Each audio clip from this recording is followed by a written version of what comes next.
Hey everyone, this is David from David Raven Games. I'm here with my second video in my video blog series on how I'm making a board game from start all the way to Kickstarter. Today I'm going to be going over my three first steps on how I'm going to be making this game. These are the first three steps I go through when making almost all of my games, and I find them to be a great foundation and very important for the entire process moving forward. So, hit the like button, subscribe, and let's do this.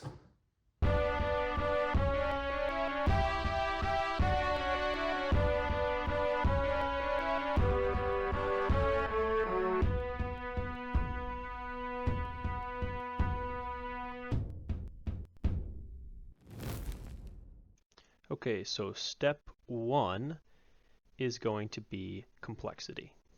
We need to figure out how complex our game is before we can figure out what's going on in the game. So, for that, we need to think of some ideas, and in order to think of exactly how complex it's going to be, I first need to get an inkling for what I want. So, what does complexity add to a game? Well, complexity adds components. It adds a bigger rule book. It's going to add cost as well. It's also going to add a higher chance to make mistakes. Because this is my first project, I don't want to be making a lot of mistakes.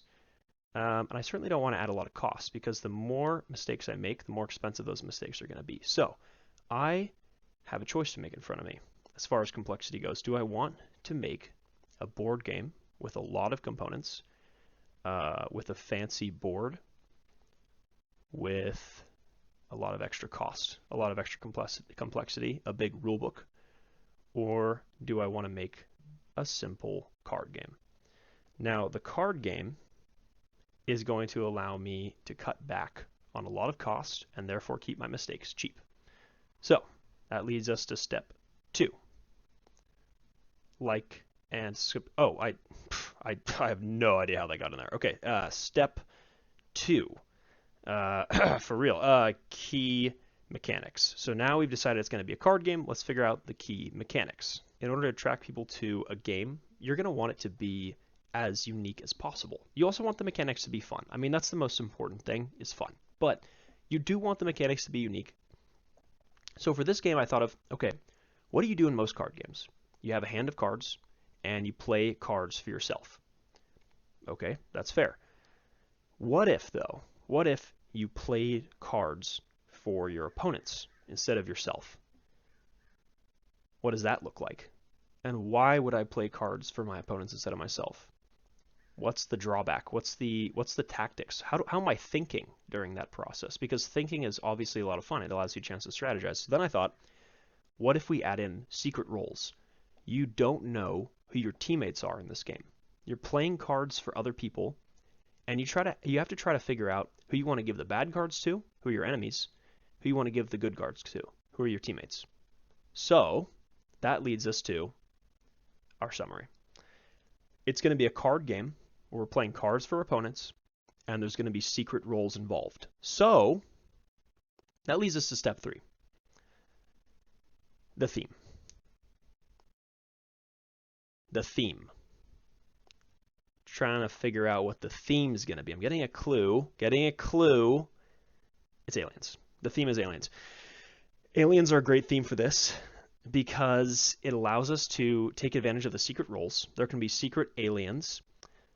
There can also be tech cards.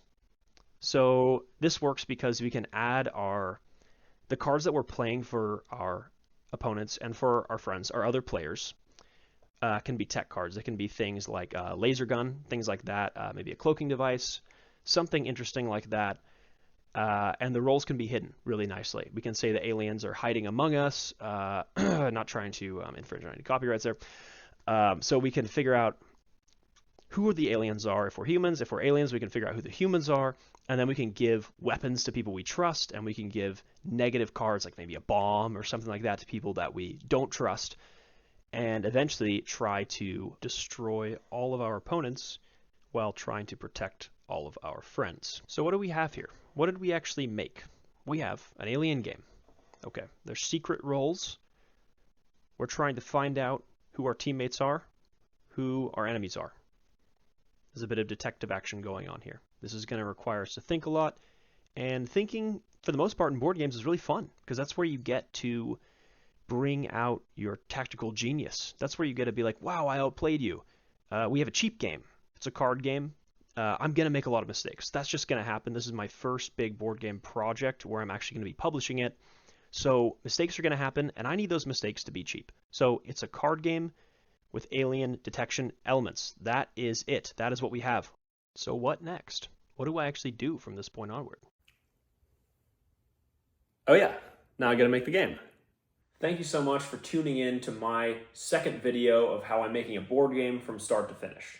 Stay tuned for the next video. I really appreciate the support, the likes, the subscribes, the angry emails, anything you can send me, I'm here for it. So, with that said, I'm really glad you're along for the journey. Let's do this.